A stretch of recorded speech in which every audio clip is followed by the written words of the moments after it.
الحمد للہ رب العالمین والصلاة والسلام علی اشرف المرسلین وعلی آلہ وصحبہ اجمعین وبعد اعوذ باللہ من الشیطان الرجیم بسم اللہ الرحمن الرحیم یا بنی اسرائیل اذکروا نعمتی التي انعمت علیکم وانی فضلتکم علی العالمین صدق اللہ العظیم۔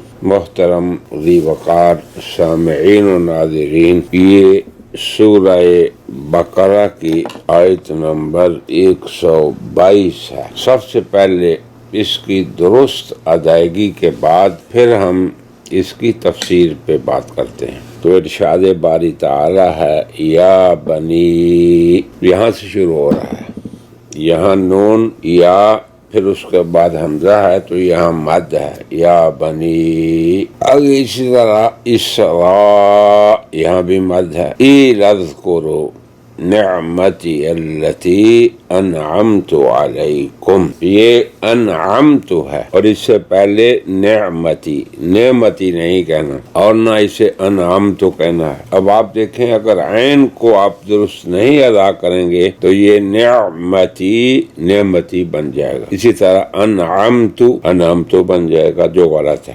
علیکم وانی فضلتکم علی العالمین، اعلی اور آگے العالمین۔ اس کے بعد اب ہم اس کا آسان ترجمہ اور ربط بیان کرتے ہیں۔ آپ کو معلوم ہے کہ اس سے پہلے سورہ بقرہ اور پہلے پارے کی یہ جو آیت ہے یا بنی اسرائیل اذکروا، شروع میں جو آیت آئی ہے کہ اے بنی اسرائیل تم یاد کرو میری نعمت کو، تو سب سے پہلے اللہ نے خطاب فرمایا بنی اسرائیل کو، جس کے الفاظ یوں تھے اذکروا نعمتی التی انعمت علیکم۔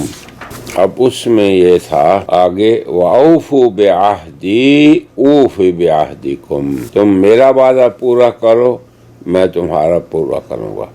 یہ آیت نمبر 42 تھی۔ اس کے بعد 5 آیات جن میں اللہ نے بنی اسرائیل کو واعظ و نصیحت فرمائی ان کا ذکر ہے۔ پھر اس کے بعد ہے یا بنی اسرائیل اذکروا، پھر یا بنی اسرائیل سے خطاب ہے اور یہ ہے آیت نمبر 42۔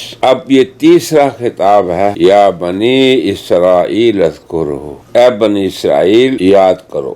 تو سب سے پہلے یہ سمجھیں کہ یہ بنی اسرائیل کون ہے؟ تو اسرائیل حضرت یعقوب علیہ السلام کا لقب ہے، جو حضرت اسحاق کے صاحبزادے اور حضرت ابراہیم کے پوتے ہیں۔ تو 3 خطاب ہوئے ہیں یا بنی اسرائیل سے، اس کے بعد آخر تک ان الفاظ سے خطاب نہیں۔ تو مقصد اللہ تبارک و تعالیٰ کا یہ ہے کہ اللہ مقرر طور پر نصیحت فرما رہے ہیں اور ساتھ ہی اپنی پکڑ سے ڈرا بھی رہے ہیں۔ اب آپ دیکھیں اس کے بعد جو آیت ہے یا بنی اسرائیل جو تیسری بار آیا تو پھر اس کے بعد ڈرایا واتقوا یوما لا تجزی نفس عن نفس شیئا، اس دن سے ڈرو جس دن کوئی نفس کسی کے کام نہیں آئے گا، کوئی نفع نہیں دے سکے گا، کوئی سفارش نہیں چلے گی اور کوئی معاوضہ نہیں لیا جائے گا۔ تو یہ تحذیر ہے۔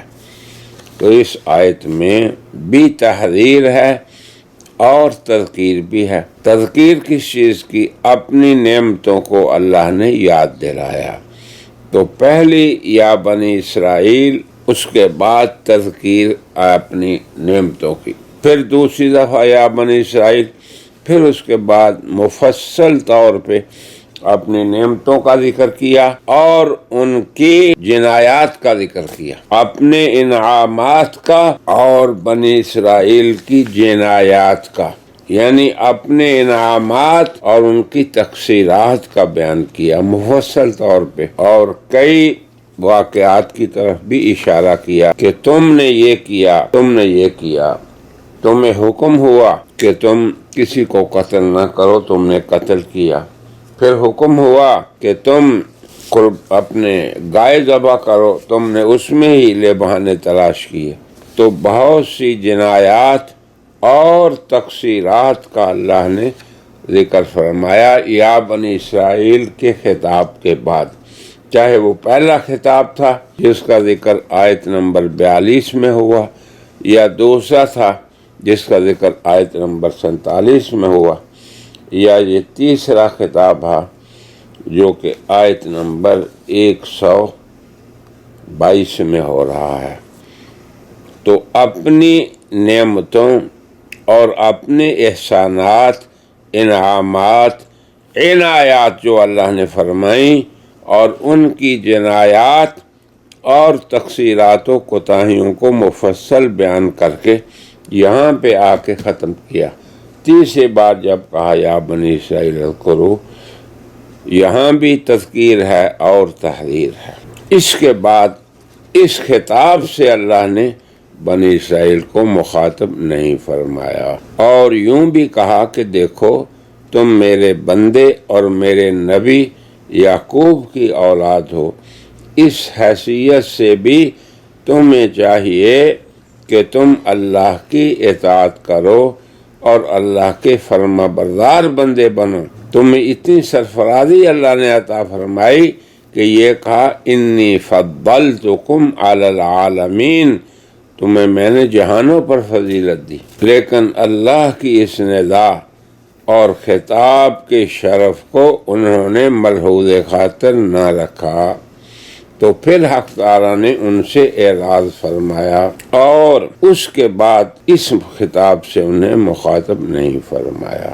تو اللہ تعالیٰ اس آیت میں جو 122 ہے یہی تذکیر فرما رہے ہیں اور اس تحذیر اور ڈراوے کا اعادہ فرما رہے ہیں۔ اے بنی اسرائیل، اے اولاد یعقوب، اے میرے پیغمبر کی اولاد، میرے عطیے کو اور میری نعمتوں کو یاد رکھو جو تم پہ اور تمہارے بڑوں پہ میں نے کی، اور تم اس نسبت کے شرف کا خیال رکھو کہ تم کس کی اولاد ہو۔ یہ بھی ایک اصلاح کا طریقہ ہوتا ہے کہ جو شخص کسی نیک کی اولاد ہو اسے لوگ ایسے ہی کہتے ہیں کہ بھائی آپ فلاں کے بیٹے ہیں۔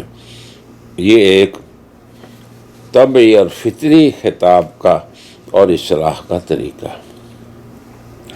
اور پھر اللہ نے کیا فرمایا، میں نے تمہیں جہانوں پر فضیلت اور بزرگی عطا کی، یہ میری طرف سے عطا تھی، تمہاری ذاتی شے نہیں تھی کہ تم فلاں کی اولاد ہو، فلاں کے بیٹے ہو، نہیں، یہ میری طرف سے تمہارے لیے عطیہ تھا۔ اب میرا عطیہ جب تم میری نافرمانی کرو گے تو تمہارے پر نہیں ہوگا۔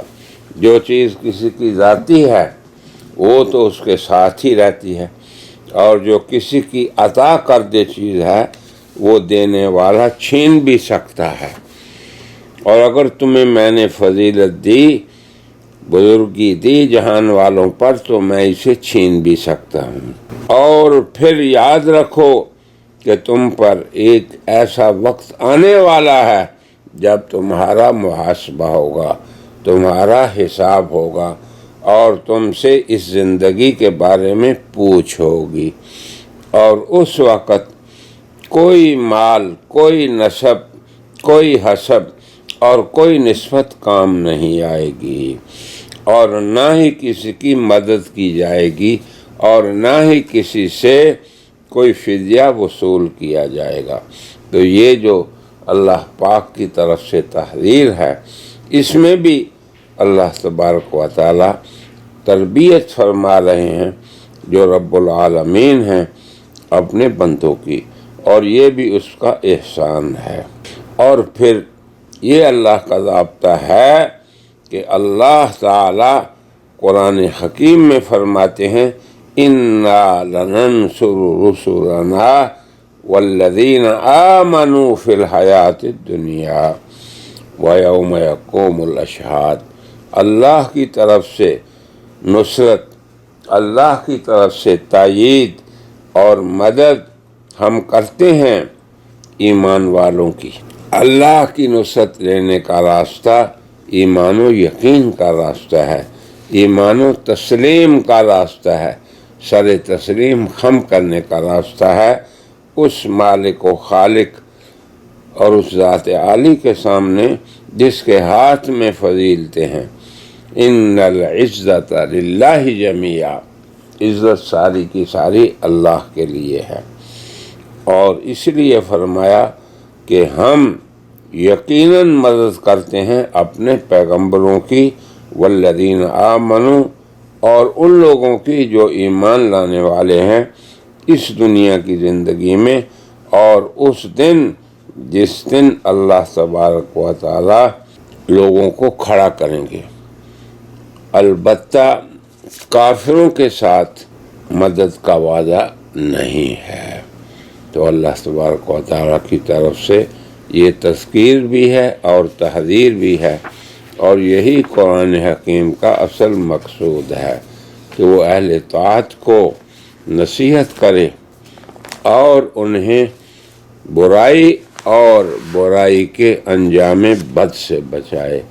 اعاذنا اللہ منہا، اللہ تعالی ہماری سب کی حفاظت فرمائے اور ہمیں اس کتاب ہدایت جس کے بارے میں فرمایا کہ ذالک الکتاب لا ریب فیہ ھدی للمتقین، اور اللہ تبارک و تعالی نے اس کتاب لا ریب کو ہدایت بنایا اہل تقوی کے لیے۔ کون ہے وہ؟ جو ایمان لاتے ہیں اس پہ اور اس سے پہلی نازل شدہ ہدایتوں پہ، پہلی وحیوں پہ۔ اس میں اللہ تبارک و تعالی نے اس طرف بھی اشارہ فرما دیا کہ اس ہدایت کے بعد پھر اللہ کی طرف سے کوئی نئی ہدایت آنے والی نہیں ہے، کوئی نئی وحی آنے والی نہیں ہے، اور اس کو لانے والے اللہ کے خاتم النبیین ہیں، اور یہ کتاب خاتم الکتب السماویہ ہے، اور یہ امت خاتم الامم ہے۔ وآخر دعوانا ان الحمد للہ رب العالمین۔